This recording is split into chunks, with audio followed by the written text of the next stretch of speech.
en duond onagi.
Mana kama nonya kuramga juang kamura marametira ka utuluma kende maruwa kie chendro machuno na GTV kama kuongo goro kama madonga enya ne obongo nya kalaga nya sajpolo ge pin mami wakinde machalo koda kama ndo kono chakwa room kawa wacho ni happy Sabbath kada sabato maler ne Uganda magjo adonyi kuramga juang kamura marametire en ero maroma keloni chenro madondo nagmo keloni kacha chakre chieng' wuok tich nyaka chieng' tich abich ka wuono to wakeloni kandi Rwadh ma nyakacha moluor Jonathan Okoth Opande mabende en kacha jagoro mongirore mar duond burano ma ODM e badeno ma Kisumu kendo jao wala mago kacha wala mar Mula ni koromga yuang kendo bende dende kacha ni the headmaster wadago mpaka kanje ka wanani to Lekman mabende ngodo kacha kotono ka achiel koda weche go mag nyakach kato dhi nyiso ni to lemo mabendo mie mar jagoro mongirore ma ODM ne gin lokrok mag mabende odhi nano kelo kacha koromga yuang kato bende odhi nano weche go mag piny owacho kata weche mag serikal mamalo ni to en kaka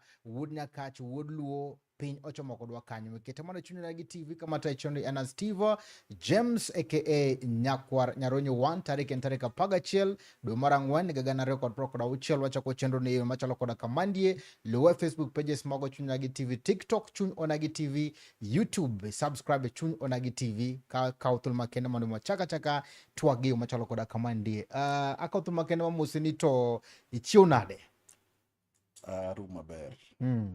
Nyasaru na pej na wago erokamano. Sani ng'eni umedi lemo kacha mar jangoro mongirore mar ODM badeno ma Kisumu County. Sama koro Oganda moso Oganda to jatend kweth ma ODM chama no mar Oganda luo maduong' kabisa maboro wan koro wan gi chama bende ot ka. Erokamano. Nikora moga juang amoso duto no oyawre uru. Kenda moso gi duond chama ni ODM. Ni jo nyakach maero kendo mageno achaka nuno yawre uru. Mor kawuona no Nagi TV ka wadago mbaka wada twak akiani penjo mage mani bugne ang na winji gi bro dwoko. To ahinya ogo Nyasaye erokamano kaka osewachi kuom duono no penjo nono mwabedo ka maonge midekre mora mora. Erokamano. Erokamano wabe wagoro kamano mar chopo chuny Onagi TV gikech ma en adundo jaluo wacho koga gi ngeche ngiro ma kawuono Raila kane pok onindo nogo ngero ni gimichambe mikwano gimogen jabare Gimichambe bari mikwano. That's very true.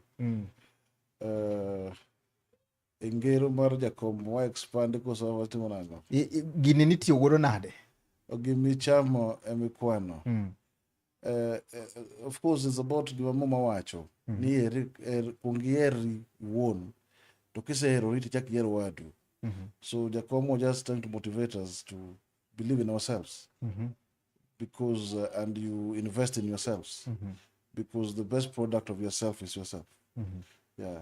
No wacho ni kik item loso maka ng'ato kama rito pok iloso. Kama rito pok iloso. Kata sa neno koro watemo loso odwa mar ODM ka.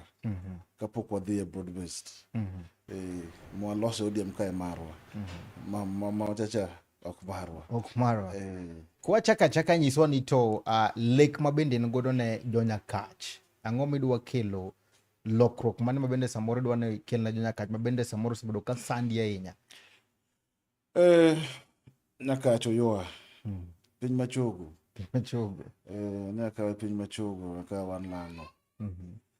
Nyakach en a constituency ma is in en gi weche mang'eny machendo. Kichung' Sondo tikia ni boda ni kanyo. Sama matin omonjwa Gasere gi Jo-Lang'o ni wamanyo boda. Kia Sondo iyo but ngege kanyo oneg gato Gasere. Kia ngege iyo kibuon kanyo. And I will take this chance to pass my condolence to John Opodi Manonindo, who has been a strong border support in community policing. Kichopo kupuruko Opodi kanyo, ochako neg ng'ato. Kichopo Kasonga, oneg ng'ato. Kichopo Kadinda, jowa ywak. Kichopo Jimo, jowa ywak. Kidhi Maraba, en ywak mano. En ywak mar kuo jamne. Kichopo Ithimo Bingo kanyo, en ywak ile. Despite the fact ni kawan Cherwa, to wan gi Astu. Kawadhi Tol, wan gi Astu. Kawadhi Jimo East, niti Astu unit mana gero kanyo last 2 years ago with the support of the community. More bedo go wan gi police sami. So Nyakach for me, and catch out with the border challenges. So we need to have a solution. My first duty will to have IEBC. Mondo bi Nyakach, mondo mark no the border. The border mar Lang'o gi Luo, nitie Rift Valley Police Post, nitie Nyanza Police Post, which is nowadays known as Sondu Police Station. It was a border post at the time. Tineno ka sani kiwacho Kericho, to Kericho kao pesa stage ma Kisumu. Iwacho ni boundary en ka Patel Masondo kiluo kamano nyaka posta chulo ushuru gi Kericho. Mama kata county ma Kisumu revenue. So my first duty as a member of parliament Nyakach will be to ensure that the boundary Masondo is properly marked. Mondo watiek sigu kod porwok mar lweny saka sa. And kawa mar border, so we need to address without doubt ni dho Nyakach nyaka ninde laro. Mondo wadag gi dignity. Nyakach kama kininde bedroom achiel to nus bedroom ipogo ne dhiang'. Kech dhiang' binindo go e ot ka dhano. To kumininde kode ni be pod ngimani ni andaki. Not long ago, min osiepna ma Pascal korwako ka. Around 3 years ago, was attacked e ot kimanye dhiang' achiel kende ma en go. Be geno mare kendo mwandu muneno ka en go dala ka. And I want to tell you this is a problem Mario ka. And the government of Kenya, ojo Nyakach explanation. Gimomiyo dho osebedo ka lal since independence. The protection of life and property is duty mar sirikal. Japiny koseyiero sirikal to nego bedi bedo dalane ka yweyo kong'e ni mwandu na gi ngimana ni kama ber. So my second assignment and to ensure ni kuo dhiang' mar random mar fuwo mathiro gandawa orumo chuth. Madho Nyakach ne ninde laro for the longest time and if possible forever. Omiyo wacho pile ni tok yiero ne en ultimatum ne jowa makwalo dhok ni it is time to end the cheap game gi mar kwalo dhok. On the same Nyakach ka we wach dhok machando e border koni kidonjo Mwalo gi Mrai and all the way from Gemnam. Yudo ka awach much kocha daro jowa. Kubiro jonje e Nyando ka daro jowa. jowa gito gidaro, jowa nyalo dar. To the biggest loss bende ma wan go kanyo apart from dar mar jowa en ni puothewa mane nam bende oketho te. Koro ka higa ni kaka koth otimowa ni wan gi kech mwalo kanyo nikech puothewa te pi oketho. And history mar piny Kenya onge piny mane pi pong'o ka Budalangi. Wan pi ne pong'owa ok wadagi, but ma pong'o molo Budalangi ne onge. To Bwana Babu Namwamba, when he was the MP of Budalangi, no keto to stop the annual flooding. Sadwa Shuju Nyakach, mawuok North Nyakach, mawuok Game, mawuok Wasare, mawuok, let me deal with Game Wasare first. We will have to put a stop to the perennial flooding mar Nyando, maketho puothewa through proper diking. Madhi konyo puothewa kendo dhi konyo mierwa mondo jwa kik dar kendo wabed ngima ma dignified. And on the same breath, ka ng'ado ng'wech nyaka West Nyakach, en a shame in this day and age ni wa host an institution by the name of KenGen to pi mawuok e aora ma igolo sitima pod daro jowa. It's a shame ni KenGen has refused over time to rise to occasion mondo dike West Nyakach properly, mondo pi mawuok e River Miriu kik dar jo Sango. And the same breath, they must protect us from the floodings of the lake as well. Because they are the consumers of that water. Mawuok kendo gigolo stima in 2 power stations within a radius of 3 kilometers.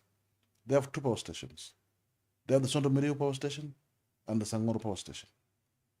Mamiyo Kenya a lot of energy and miyo Kenya a lot of money in the sale of power to Kenya Power. So they must rise to occasion and stop the flooding. Magolojo wagol, mabiro all the way nyaka Nyadima. And you can see gimotimore marach ni, I don't know under whose instruction, mane NYS odhi ogogo dike Homa Bay to we Nyakach. Aora tachiel. Koro un oritoru maber, jo Nyakach to miyo pite. That's carelessness. And we want to call an NYS mondo gibi take diking no properly. But even though KenGen should be held accountable, mondo konywa e flooding ma West Nyakach. Erokamano, midhiero mabende kwano nwagi, dipo ni leaders ma wan godo Nyakach, kose sirikal mamale moko osebedo ka tiyo ne jo Nyakach maber. So representation maber onge Nyakach. Gibe ka giwuotho to giwacho ni gitiyo maber. Koro nyiso ka gitiyo ni ka ging'eye. But from my perspective,